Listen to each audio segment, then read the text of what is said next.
G'day, Aussie Bonsai Bloke here, how you going? Today I'm going to work on this iconic Australian native, the old river red gum. She's a eucalypt, as most people would know, but if you don't, it's in the eucalypt family. Iconic to Australia. As far as working with the eucalypt, I found it reasonably difficult, but okay, they grow okay. These trunks here have fattened up hugely. They were only, smaller than my little finger. As you can see now, that's getting quite thick, maybe even nearly an inch and a half thick, maybe more. Some of the challenges, they lose a lot of branching. This whole branch here is completely dead. Branch is dead here, dead branches in here, dead branch here, here. And that's not because it's been shaded out or anything like that. It's just because that's what the river red gums do, they just drop, lose limbs, die back, grow again. Wherever the most vigorous leader is, that sort of takes over, and the rest of that limb or tree or whatever dies back. What else? Also they seem to need a lot of water. I'm not joking, out of all of my bonsais, this would be the first one that needs to be watered, first one that starts wilting. So I give it a lot of water. In fact, on some of the hot spells that we've had, this is one tree that I'll first chuck in a bucket of water and leave it there for sometimes up to 3 weeks, and it will just soak. I guess it sort of imitates where the river red gum does grow, which is on the river bank or on a creek bed. Either that or the floodplain. So it sort of imitates that. What else? The leaves.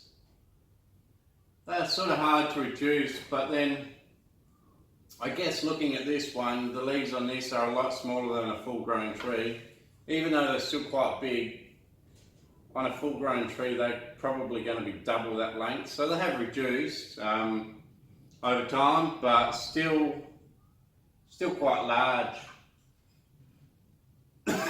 The only other thing I can say is, it's good to just grow an Australian native, even if it's not quite exact, even if it's not quite, I guess, suitable for bonsai, or I guess it can still be suitable. It might just be that I haven't figured out some of the things that need to happen to keep the leaves small and stop branches dying. But it's still alive, it's still going fine, it's still healthy.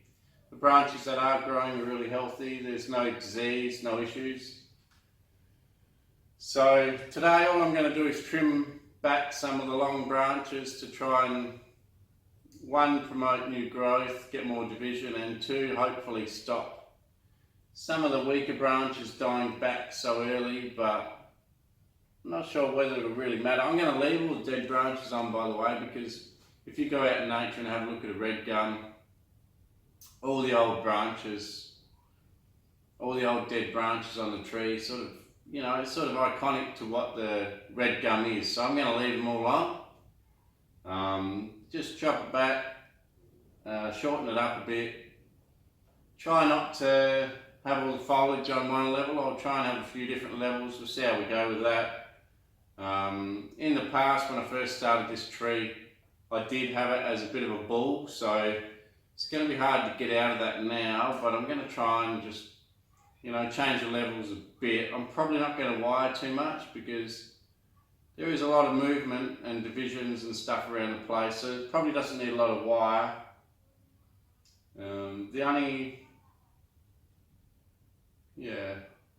Anyway, so I'll get to that. Also, I went and got some bonsai soil because I plan on doing some repotting soon. I took the kids fishing, we've been on a bit of a holiday. Took the kids fishing, so I might show you in the video the daughter after she caught a fish. And I'll give you a look at the bonsai soil I use. It's only a generic brand. I use either Osmocote or Debco because a few people have asked in the past what I use. And I'll probably do some repotting soon on maybe some Melaleuca, maybe the bottle brush I mean. So yeah, alright, no worries. We'll get into trimming it after I just show you the bonsai soil that I use. Cheers. Tay, you've just caught the biggest bream ever! Look at it! That's Tay's biggest bream. I reckon that's bigger than my big bream. Seth, stand next to it. Put your foot next to it so we can see how big it is. Quick, go! This is huge! Tay, how much fight did it put up? Was it a good fight? Yeah. Wow, that's Seth's foot. Look how big it is. That's a big bream. I'll go down and unhook her. That's bigger than this. Here, hold the dog. I'll go and unhook her. My God.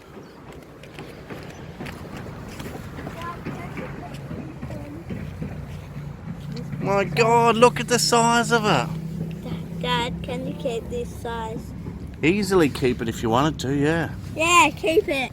Wow. Can we eat it? Hang on, let me just get that in the video. Dad, can you cook it? Wow, Tay. How excited are you? Really excited. Ow. Whoa, is that the dog? Yeah. Cool, Tay. We'll unhook it and get a photo, okay? Yep.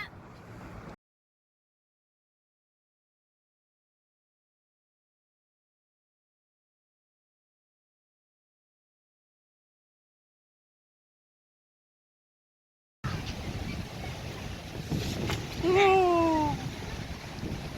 He didn't even care. Do Seth. There you Go. go. Go, Seth.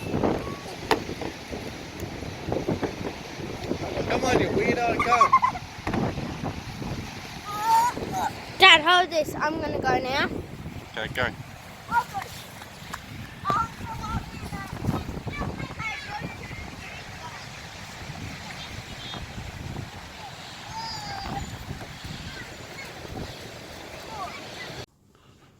Okay, here's the dog and the kids. We got back, we've unpacked. Just show you the Leo. Hey, Leo. bonsai soil. Leo's being a bit naughty now. So these are the two that I use. I prefer to use the Debco bonsai potting mix. I just find that's more like a coarser bonsai mix. But at Bunnings, this is all they sell, so the Osmocote, Scott's Osmocote. So I use that mainly because Bunnings is nearby, whereas I have to go, for me, I have to go to Victor Harbour to get that.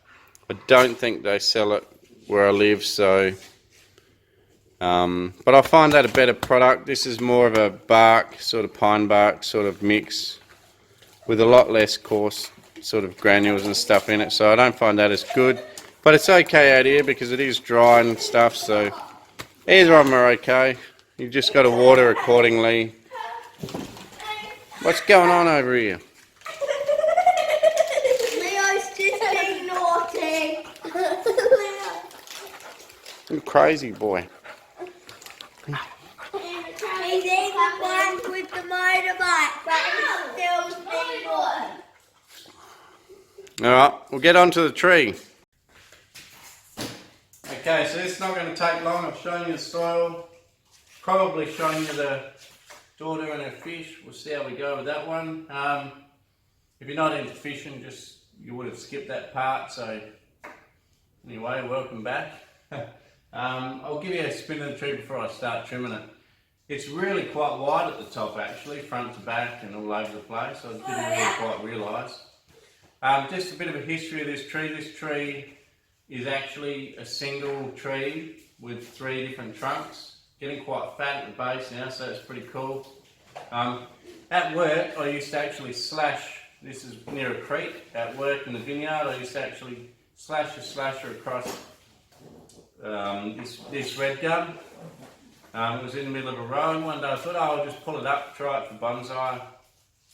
And since then it's grown a lot. It was quite low with a few little bits of branching on, but since then it's really fattened up and become quite a powerful, strong tree. So it is too high, I'll admit that. It's too high for the size of the base and the pot, but I'm not sure what I can do about that, because if I try and cut it back too hard, what happens is that branch just completely dies off. So if you cut the whole thing back, the whole thing will sprout back out and you'll get some lower branching. But for now, I just want to see how the tree ends up. If I just keep trimming it back and letting it go, and don't worry about trying to, you know, control it too much, and just see what sort of natural sort of look that it gets on its own. So I'm just basically going to help it by cutting back some branching. Oh yeah, sorry, a spin, give you a spin. As you can see, I've leaned it a lot to the front.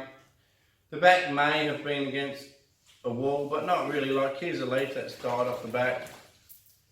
This year it's been in full sun, as you know. Some of them are burning back. I've got kids mucking around in the background. Hey Seth, try and be quiet, mate. Shh. They're trying to listen. And then, yeah, so that's the spin of it. You can see how wide it is. Front to back, it's actually nearly the same width as the actual width of it.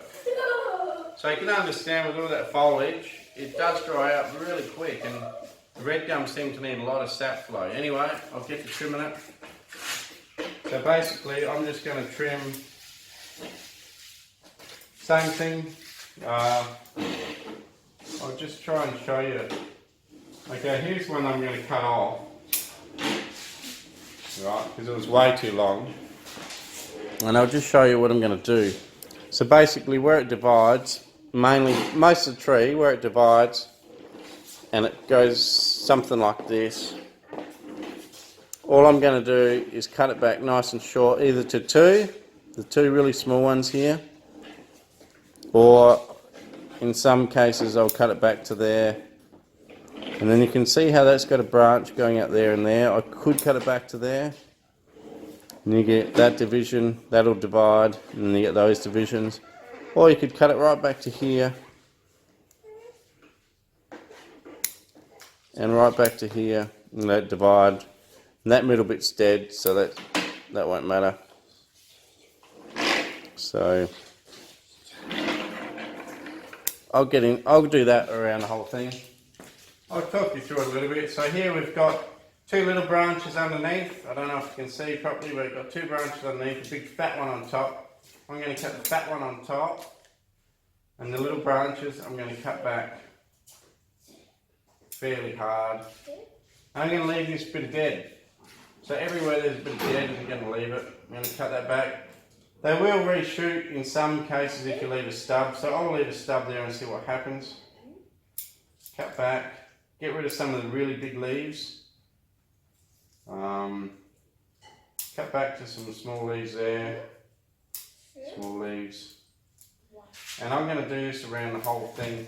I'll try and do it quite reasonably quickly, because it's probably not going to take that long, although there is a fair bit of tree. I might have to go into the hyperlapse. I was going to do it just live, like the whole thing, but it might get a bit boring for you, to be honest, because although there's not that much to do, it's still quite a big tree, so there will be a lot of chopping. It'll take a good quarter of an hour or so. So anyway, I'll speed it up a bit for you. Alright guys, well, I've given it a bit of a trim, pretty much ended up with not a lot of leaf, because what's going on is it's elongated too far, and I had to chop it back enough that you didn't have a big, long, straight, boring bit. There is still a few straight bits, but hopefully not too bad. A lot of twigging. I've tried to create some sort of different level. You can see the side's a bit short, and then it gets taller on that big side over there, but I cut them back pretty evenly on each side, and it sort of ended up you know, fairly symmetrical look again. Maybe in the future, I'm not sure what I'll do, but I'd like to see a little bit more difference in it. But I'm not sure that I want to cut it back hard enough to try and do that on this side and then have something else come over, because I'm worried that this side will die back.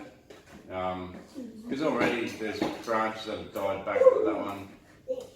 There's only this little bit on it, so I don't want to cut it too hard on one side and then let the other side grow, because chances are that the other side will grow and this side might actually die off.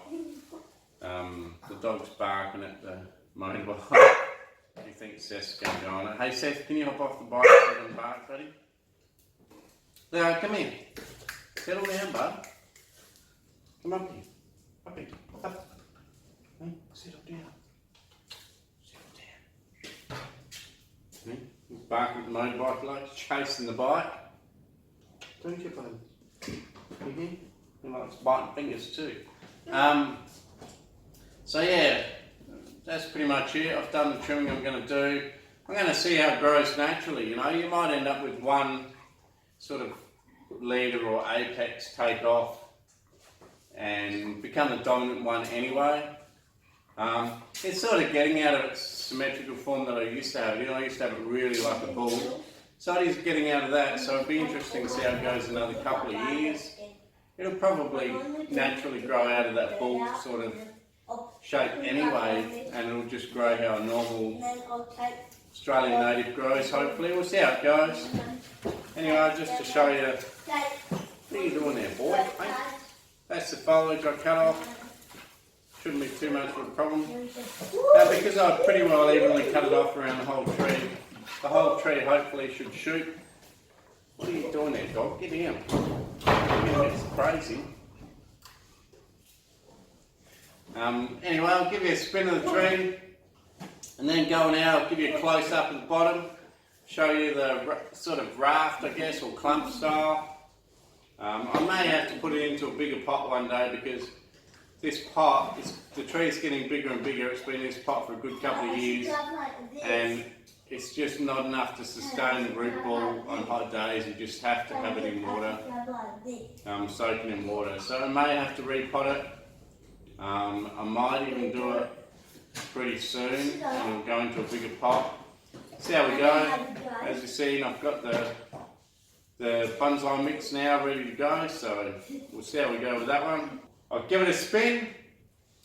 Please like, share, subscribe to Aussie Bonsai Bloke, and I'll catch you next time. Cheers.